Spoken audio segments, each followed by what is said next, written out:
कभी ऐसा महसूस होता है कि आप पूरी मेहनत कर रहे हैं लेकिन आपकी ग्रोथ एकदम धीमी है, या फिर आपको लगता है कि आप प्रमोशन के लिए बिल्कुल तैयार हैं लेकिन वो मौका किसी और को मिल जाता है।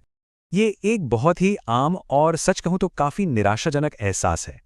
और ये देखना कि आप तो काबिल हैं लेकिन मौके किसी और को मिल रहे हैं, तो मन में बार बार एक ही सवाल घूमता है, आखिर मैं गलती कहाँ कर रहा हूं। तो देखिए, यहाँ एक बहुत जरूरी बात समझने की है। समस्या अक्सर टैलेंट की नहीं होती, बल्कि सही स्ट्रैटेजी की होती है। आज की चर्चा में हम दुनिया के टॉप एक्सपर्ट्स की उन्हीं रणनीतियों को समझेंगे जो असल करियर ग्रोथ के लिए काम करती हैं, आप चाहे किसी भी प्रोफेशन में क्यों ना हो। ठीक है, तो चलिए इसमें थोड़ा और गहरा उतरते हैं। सबसे पहले हमें असली प्रॉब्लम को समझना होगा, और डेटा हमें एक बहुत ही साफ तस्वीर दिखाता है। लिंक्डइन का एक डेटा कुछ हैरान करने वाला है। वो ये कहता है कि 70% प्रोफेशनल्स इसलिए ग्रो नहीं कर पाते क्योंकि वे दिखाई नहीं देते। इसलिए नहीं कि उनमें काबिलियत नहीं है। जरा सोचिए, 10 में से 7 लोग सिर्फ इसलिए पीछे रह जाते हैं क्योंकि उनका काम सही लोगों तक पहुंच ही नहीं पाता। और देखिए, हार्वर्ड बिजनेस रिव्यू भी यही बात कहता है। तो मतलब साफ है, हार्ड वर्क तो जरूरी है लेकिन सही स्ट्रैटेजी के बिना वो अधूरा है। बात सिर्फ अच्छा काम करने की नहीं है, बल्कि ये दिखाने की भी है कि आपका काम मायने क्यों रखता है। तो सवाल यह है कि इस विजिबिलिटी की समस्या का समाधान क्या है। यहीं पर हमारी पहली स्ट्रैटेजी काम आती है, एडम ग्रांट की पोजीशनिंग स्ट्रैटेजी। ये पूरी तरह से आपकी प्रोफेशनल पहचान को बदलने के बारे में है। एडम ग्रांट की एक बात बहुत गहरी है, कड़ी मेहनत बोलती नहीं है, पोजीशनिंग उसे सुनाती है। सोचकर देखिए, आप लगातार अच्छा काम करते हैं और आपकी पहचान एक रिलायबल वर्कर की बन गई है। सुनने में तो ये बहुत अच्छा लगता है ना? लेकिन इसमें एक ट्रैप है, एक जाल है। यहां ग्रोथ रुक जाती है क्योंकि आप सिर्फ काम पूरा करने वाले एक टास्क डूअर के रोल में फंस जाते हैं। आपको इससे निकलकर डिसीजन कंट्रीब्यूटर बनना होगा। तो ये बदलाव कैसे लाएं? बहुत आसान से 2 कदम हैं। पहला, अपने काम को बिजनेस के नतीजों से जोड़िए। क्या आपके काम से कंपनी का पैसा बचा, रेवेन्यू बढ़ा या काम और तेजी से हुआ? और दूसरा, मीटिंग्स में सिर्फ ये मत बताइए कि क्या किया, बल्कि समाधान लेकर जाइए। इससे आप सिर्फ काम करने वाले नहीं, बल्कि दिशा देने वाले के तौर पर देखे जाएंगे। अब देखिए, खुद को सही तरह से प्रेजेंट करने के साथ साथ ये भी बहुत जरूरी है कि आप सही लोगों की सुने। और यहीं पर हमारी दूसरी स्ट्रैटेजी आती है, साइमन सिनेक का इनर सर्कल रूल। क्योंकि करियर ग्रोथ अकेले नहीं होती, लेकिन हाँ, ये हर किसी की सलाह से भी नहीं होती। ऑफिस में आपको बहुत लोग सलाह देंगे, कुछ आपको मोटिवेट करेंगे और कुछ आपको और भी ज्यादा कंफ्यूज कर देंगे। सबसे बड़ी गलती जो हम करते हैं वो है हर फीडबैक को बराबर मानना। इसके बजाय 2-3 ऐसे लोगों को चुनिए जो आपसे करियर में आगे हों और आपको ईमानदार सलाह दें। बाकी सब बस शोर है। और इसका असर कोई मामूली नहीं है। फोर्ब्स की एक स्टडी बताती है कि जिन प्रोफेशनल्स के पास मेंटर्स होते हैं वे दूसरों के मुकाबले 5 गुना तेजी से प्रमोशन पाते हैं।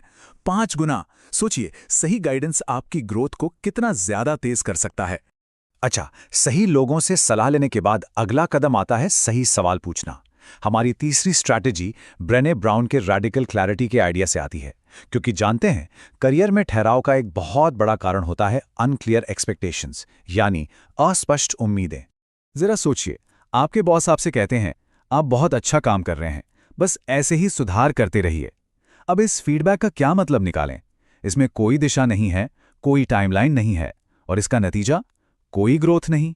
तो इस अंदाजे के खेल को खत्म करने के लिए ये 2 सीधे सवाल पूछिए। पहला, अगले लेवल पर जाने के लिए मुझे कौन सी टॉप 3 स्किल्स पर काम करना होगा? और दूसरा, अगले 6 महीनों में मुझसे ऐसे कौन से नतीजे चाहिए जिन्हें हम नाप सकें? ये सवाल आपको अनुमान लगाने से बचाते हैं और एक साफ ग्रोथ प्लान पर ले आते हैं। जब आपके पास स्पष्टता होती है तो आप अपनी एनर्जी सही जगह पर लगा सकते हैं। और यहीं पर हमारी चौथी स्ट्रैटेजी आती है, जो कैल न्यूपोर्ट के करियर कैपिटल के विचार पर आधारित है। ये आइडिया बहुत ही सीधा है। प्रमोशन मांगा नहीं जाता, कमाया जाता है। और इसे कमाने का तरीका है करियर कैपिटल बनाना। ये एक तरह से उन खास और कीमती स्किल्स का खजाना है जो आपको अपनी कंपनी में दूसरों से अलग बनाती हैं और आपको देती हैं लेवरेज। इसका फॉर्मूला बहुत ही सरल है। एक ऐसी स्किल सीखिए जो कम लोगों के पास हो और फिर उसे अपने काम के जरिए साबित कीजिए।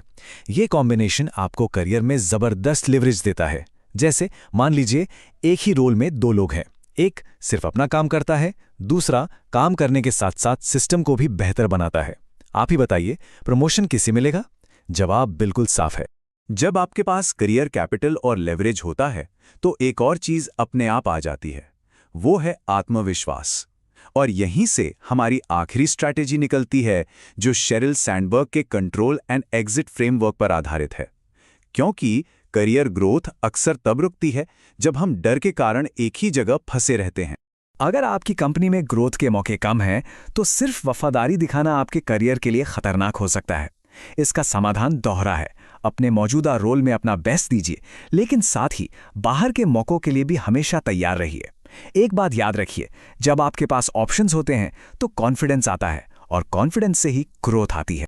तो ये थी वो 5 शक्तिशाली रणनीतियां, लेकिन ये अलग अलग पहेली के टुकड़ों की तरह नहीं है। अब देखते हैं कि ये सब एक साथ मिलकर आपके लिए एक एक्शन फ्रेमवर्क कैसे बनाती हैं। ये है आपका मास्टर फ्रेमवर्क, एक सीधा साधा गाइड जो आपको अपनी अगली प्रमोशन, रोल चेंज या सैलरी बढ़ाने की योजना बनाने में मदद करेगा। चलिए इसे जल्दी से समझते हैं। इस स्लाइड को देखिए। अगर आपकी समस्या है मेहनत बहुत पर विजिबिलिटी नहीं, तो समाधान है पोजीशनिंग। अगर आप कंफ्यूज्ड हैं तो रैडिकल क्लैरिटी का इस्तेमाल करें। गलत सलाह से बचने के लिए इनर सर्कल रूल अपनाएं। धीमी ग्रोथ को तेज करने के लिए करियर कैपिटल बनाएं, और बदलाव के डर को दूर करने के लिए कंट्रोल एंड एग्जिट फ्रेमवर्क का इस्तेमाल करें। देखिए, यह फ्रेमवर्क आपकी पूरी स्ट्रैटेजी को एक साथ ले आता है। तो आखिर में सवाल बस यही है, करियर ग्रोथ किस्मत का खेल है या रणनीति का? उम्मीद है अब तक ये साफ हो गया होगा कि ये एक ऐसा खेल है जिसके नियम आप खुद तय कर सकते हैं। याद रखिए, मेहनत से काम करना जरूरी है, लेकिन स्मार्ट तरीके से ग्रो करना ही असली जीत है।